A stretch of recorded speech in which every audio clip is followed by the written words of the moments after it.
So at the beginning of every stretch day, we've got two activities that we do. The first activity is we flip a coin. The reason for that is we want the music we listen to be random, so the flipping of a coin will tell you whether you can listen to music or a podcast or whatever you want to listen to that day, if you can listen to it as accompaniment or if you just do it in silence. And the reason for that is we want, as you go forward, you don't want to be dependent on any sort of external forces or external interference to help you train.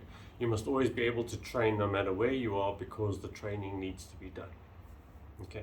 The second thing that we do, we roll a ball under our feet to stretch all the different muscles under our foot, because the muscles under our foot start pulling our foot in, we start getting things like plantar fasciitis, and that starts affecting our knees.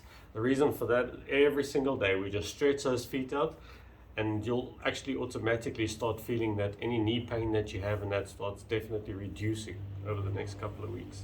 Okay, I'll show you the ball stretch now. The other thing just to remember as we're going forward with the stretching days, while you're stretching, you must really focus on your breathing.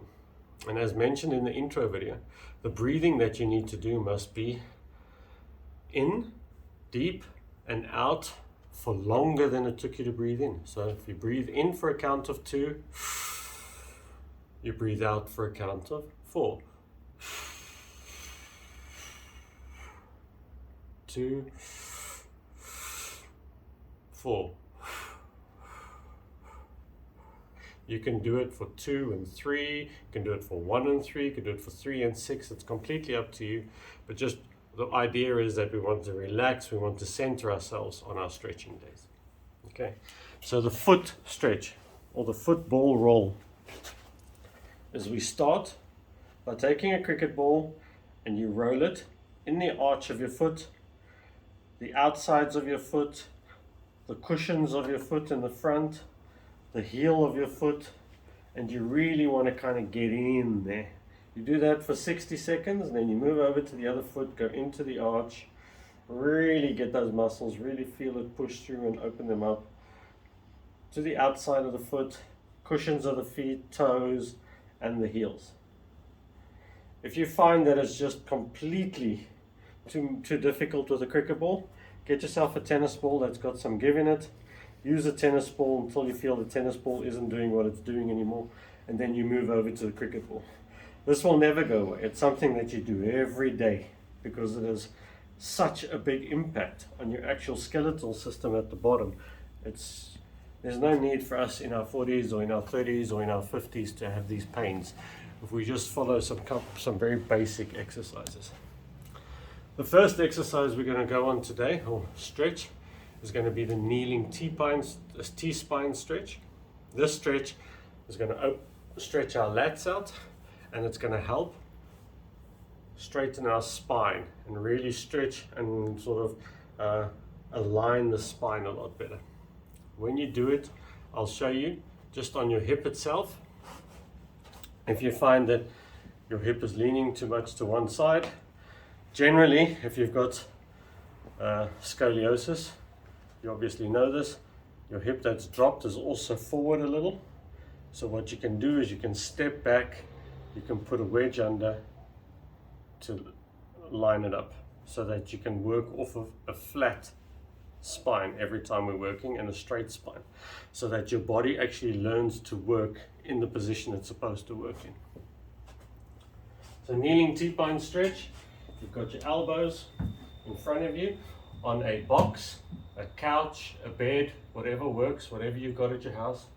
You put it in front of you, put your head between your arms, and what you want to do is you want to push your chest to the floor and put your butt on your feet. And then you breathe as you feel the stretch.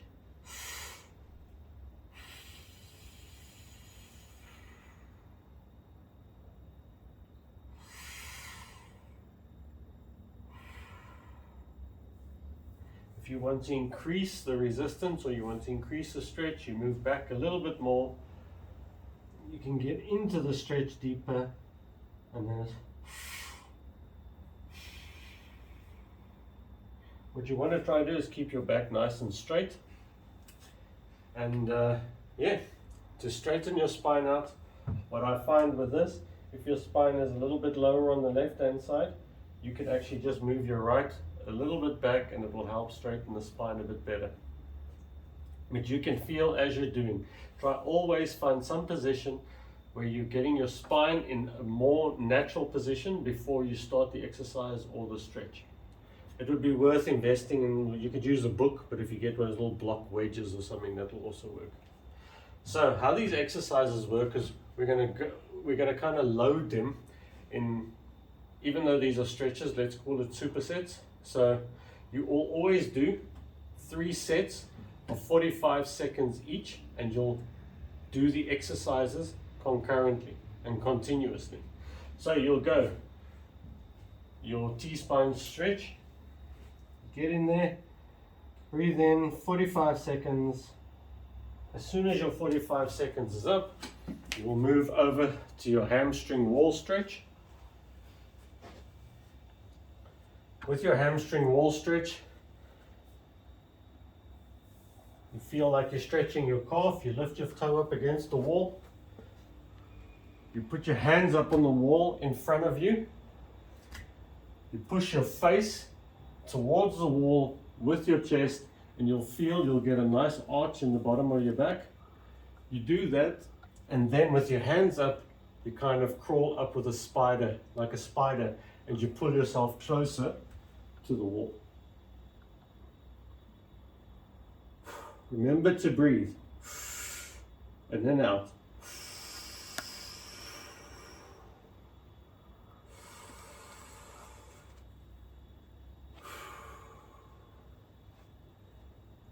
And then you do your other foot, 45 seconds.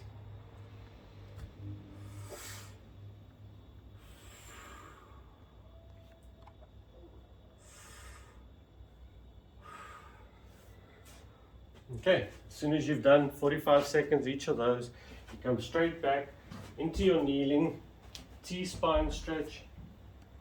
Come into your position.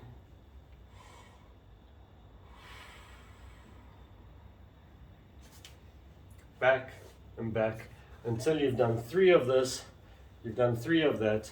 Then you go into a 30-second rest, and in that 30-second rest, you just sit down, you relax, and you breathe in deeply. As soon as your 30 seconds is up, we'll move into our second set of exercises.